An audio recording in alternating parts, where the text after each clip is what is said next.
Salut à tous les amis, c'est Aiken, j'espère que vous allez bien. Aujourd'hui on se retrouve dans une nouvelle vidéo où je vais vous partager une histoire qui devrait vous faire flipper. J'espère que cette vidéo vous plaira. Elle raconte l'histoire d'une étudiante qui a eu affaire à un voisin assez effrayant. Peut-être que certains d'entre vous se reconnaîtront dans ce type d'histoire, en tout cas je ne souhaite à personne de la vivre. C'est une histoire qui a été prise sur Reddit, donc le témoignage de quelqu'un. Est-ce qu'elle est vraie, est-ce qu'elle est fausse? On n'en sait rien, je présume que oui. Évidemment, c'est plus effrayant quand on sait que quelque chose est bien réel. Petite annonce très rapide, je vous ai dit qu'il y allait avoir un petit changement sur la chaîne. Logiquement, si tout va bien, ce changement aura lieu dans la prochaine vidéo. J'ai hâte que vous voyez ce fameux changement, j'espère que ça vous plaira. Si la vidéo vous plaît, n'hésitez pas à liker la vidéo et à vous abonner à la chaîne. N'hésitez pas également à me suivre sur Instagram si vous souhaitez m'envoyer votre histoire flippante qui vous est arrivée, si évidemment vous avez vécu quelque chose qui vous a effrayé. Ça peut être du paranormal, une rencontre effrayante, n'hésitez pas. Et on est parti maintenant pour se plonger dans cette histoire de Reddit. Cette histoire est l'histoire de quelqu'un que nous allons appeler Jessica. Jessica a déménagé il y a 2 ans au Royaume-Uni dans le cadre de ses études. Elle voulait y aller pour, d'une part, faire les études qu'elle souhaitait, découvrir une nouvelle culture parce qu'elle ne vient pas de là-bas, mais également pour pouvoir s'éloigner de ses parents parce qu'elle dit que la relation commençait à devenir quelque peu toxique avec eux. Je pense qu'on peut le comprendre, quand quelqu'un vieillit, quand on passe de l'adolescence à la vie adulte, la cohabitation avec ses parents peut être de plus en plus difficile, donc naturellement on peut avoir envie d'aller chercher son indépendance. Donc cette opportunité-là d'aller au Royaume-Uni pour les études était vraiment une aubaine. Comme ça, Jessica pouvait faire les études qu'elle voulait et également prendre son indépendance. Je viens de remarquer un truc, j'ai oublié la petite lumière rouge.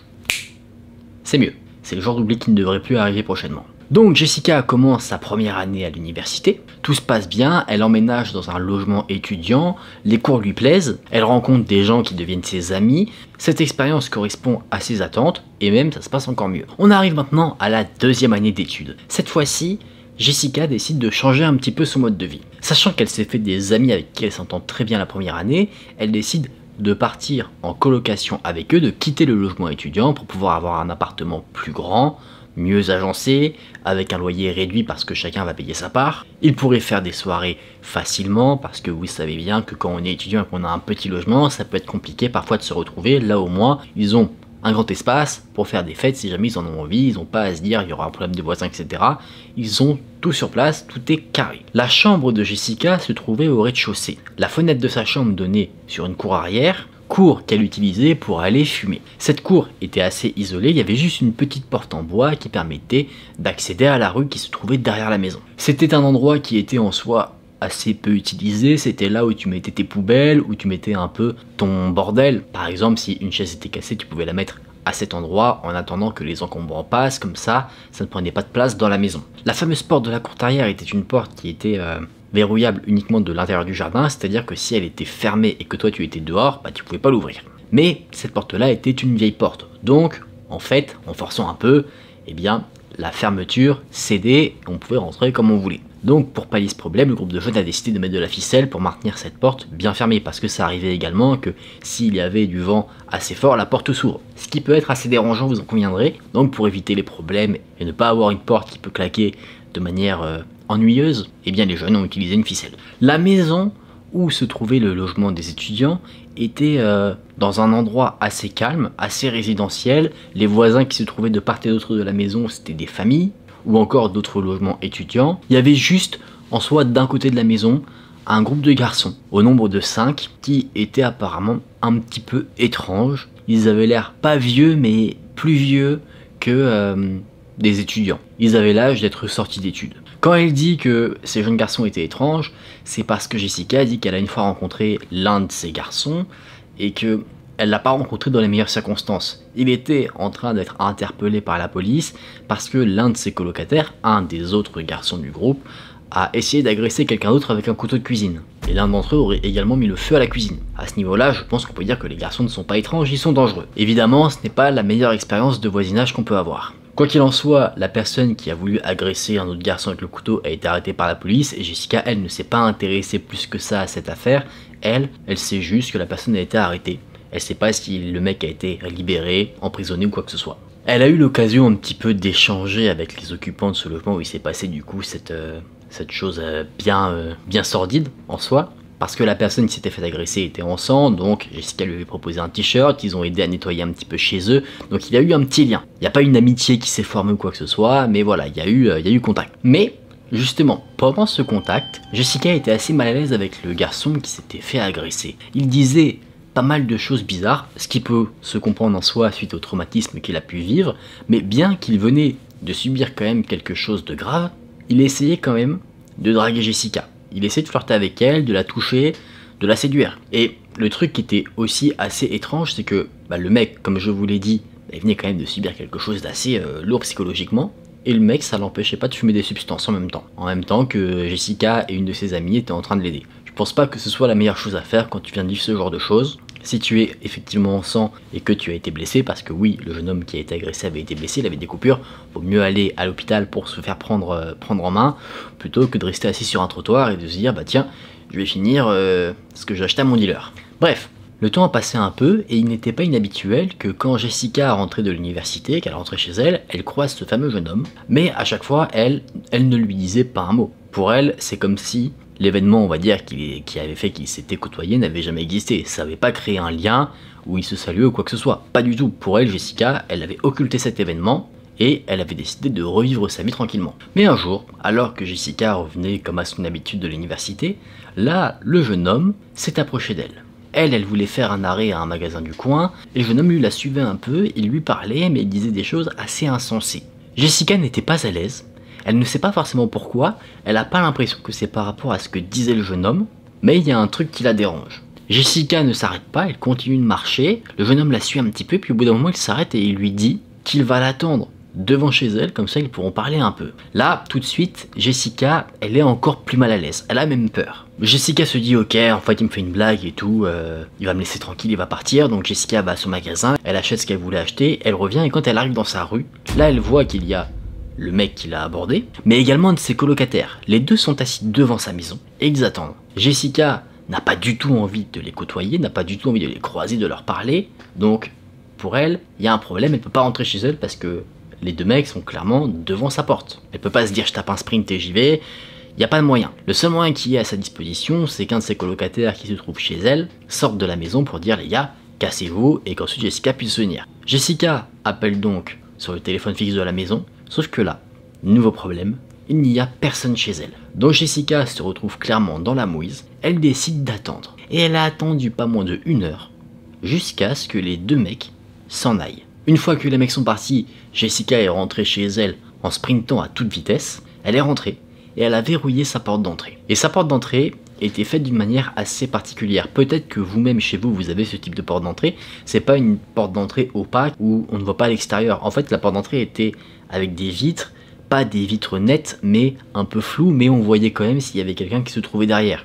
Que ce soit du côté extérieur de la maison ou que ce soit côté intérieur. Pour la discrétion, c'est pas très pratique. Et si jamais vous vivez en plus ce genre de situation, il y a de quoi se faire des frayeurs dès que tu vas voir une ombre passer devant la maison alors que c'est juste peut-être un des colocataires qui rentre.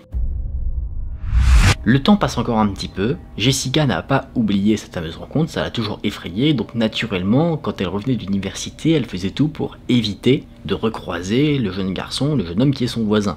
Donc elle faisait des détours, passer par ailleurs, mettre un peu plus de temps pour rentrer, pour éviter de le croiser. Et elle a réussi, en tout cas, elle ne l'a pas recroisé. Rappelez-vous, Jessica est fumeuse, donc un jour, comme elle l'a fait à de nombreux autres moments, elle s'est rendue dans sa petite cour arrière pour fumer sa cigarette. Et c'est en fumant, alors qu'elle se détendait, qu'elle remarque quelque chose qui n'est pas normal du tout. Vous savez la fameuse porte qui était fermée, avec une ficelle parce qu'elle fermait mal, et bien cette fois-ci elle était ouverte. Et la ficelle qui avait été placée par les colocataires pour pouvoir la verrouiller assez solidement, était coupée. Mais étonnamment, Jessica ne sait pas trop pourquoi. Peut-être qu'elle a voulu se protéger entre guillemets, elle n'a pas pensé à mal tout de suite. Elle ne s'est pas dit tiens c'est bizarre, ce qu'elle a fait c'est qu'elle a refermé la porte et elle a mis une nouvelle ficelle pour la verrouiller comme elle l'était précédemment. Elle essaye de se rassurer, elle se dit que c'est peut-être un ou une de ses colocataires qui avait laissé ouvert la porte pour sortir une poubelle et que cette personne-là ne l'avait pas refermée. Il faut savoir que souvent, Jessica et ses colocataires sont réveillés de nuit par les fameux voisins étranges parce que des cris viennent de leur maison, parce qu'ils se battent. Et à force, ils ont pris l'habitude de ne plus forcément être réveillés par ce genre de bruit. Ou alors si ça arrive, ils se disent ok c'est les voisins, on laisse couler. Mais un soir, alors que le petit copain de Jessica dort avec elle, dort chez elle, Bien que lui ait normalement le sommeil lourd, il se réveille à cause d'un gros bruit, un bruit lourd. Il a également entendu des chuchotements.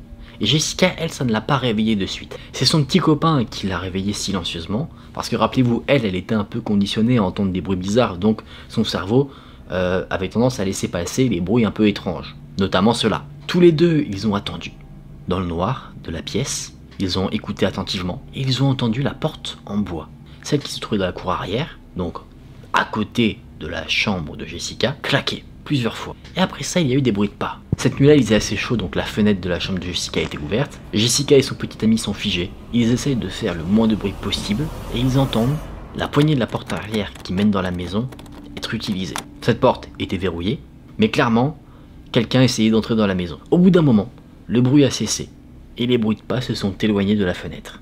Mais ça ne s'arrête pas là. Les bruits de pas qui semblaient s'éloigner reviennent vers la fenêtre de la chambre de Jessica. Jessica avait mis un rideau, donc on ne voyait pas de l'extérieur vers l'intérieur de la chambre. Mais ce rideau a bougé. Jessica voit qu'il bouge, en gros comme si quelqu'un l'attrapait et voulait l'enlever, mais il l'attrapait d'une manière assez brutale. Il prenait pas le coin du rideau pour l'ouvrir, il l'attrapait vraiment en plein milieu. Tout de suite, Jessica et son petit ami prennent leurs vêtements, leur téléphone, ils filent hors de la chambre de Jessica, ils ferment la porte à clé, ils préviennent les colocataires de rester dans leur chambre et eux, ils appellent la police. Très rapidement, la police se rend sur place, en à peine 5 minutes, parce qu'il se trouve que le commissariat, fort heureusement, se trouvait vraiment à côté de son domicile. Jessica ensuite a un blackout. Elle ne se souvient pas de ce qui s'est passé après l'arrivée de la police, la seule chose qu'elle sait, c'est par rapport à ce qu'on lui a raconté. La police est arrivée, ils ont attrapé une personne, une autre s'est enfuie et a été arrêtée plus tard alors qu'elle était en train de fumer des substances à quelques rues du domicile de Jessica.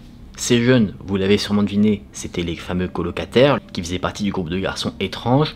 La police a fouillé leur domicile et ils ont trouvé beaucoup de choses inquiétantes. Ils ont trouvé énormément de substances illicites. De plus, sur la personne qui a été arrêtée directement au domicile de Jessica, ils ont retrouvé dans l'une de ses poches un couteau de cuisine. Jessica n'a jamais compris cette situation parce qu'elle n'avait jamais rien fait pour offenser ce groupe de jeunes. Au contraire même, elle en a même aidé un, donc pourquoi ces jeunes voulaient s'en prendre à elle, ou en tout cas à elle et ses amis. La personne qui portait le couteau a été envoyée en prison pendant 2 ans pour port d'armes et intention de nuire. Jessica ne sait pas ce qui est arrivé à l'autre et également aux autres groupes de jeunes, mais c'est quelque chose qui trotte encore aujourd'hui énormément dans sa tête. Elle est extrêmement mal à l'aise, notamment la nuit. Elle repense beaucoup à ces événements où elle se dit qu'est-ce qu'il se serait passé si jamais son petit ami ne s'était pas réveillé à ce moment-là, cette nuit-là. Et maintenant, bien qu'avant elle était conditionnée, on va dire, à faire abstraction du moindre bruit, aujourd'hui à l'inverse, dès qu'elle entend le moindre son, ça la réveille en panique. C'est là que cette histoire se termine. Est-ce que c'est une histoire qui va faire que maintenant vous allez dormir la fenêtre fermée en été ? Même s'il fait 40 degrés, personnellement c'est possible. Bon après personnellement chez moi je suis en appartement donc je pense que je suis plutôt en sécurité par rapport à ça, mais tous ceux qui vivent en maison là, faites attention.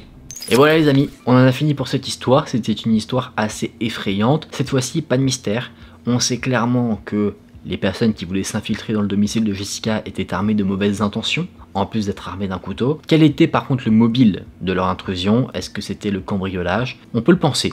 Comme le dit Jessica, elle n'a jamais rien fait de mal pour offenser le groupe de jeunes, donc peut-être qu'ils se sont dit tiens, allons les cambrioler, on prend une arme au cas où qu'il y ait de la résistance pour faire peur, pour dissuader et voler ce qu'on veut. Est-ce que sinon ils avaient prévu de faire le pire, c'est-à-dire s'en prendre physiquement à un des membres de la colocation de Jessica? Ça, on ne sait pas trop. En tout cas, ce qu'on sait, c'est que ce groupe de jeunes a été mis hors d'état de nuire.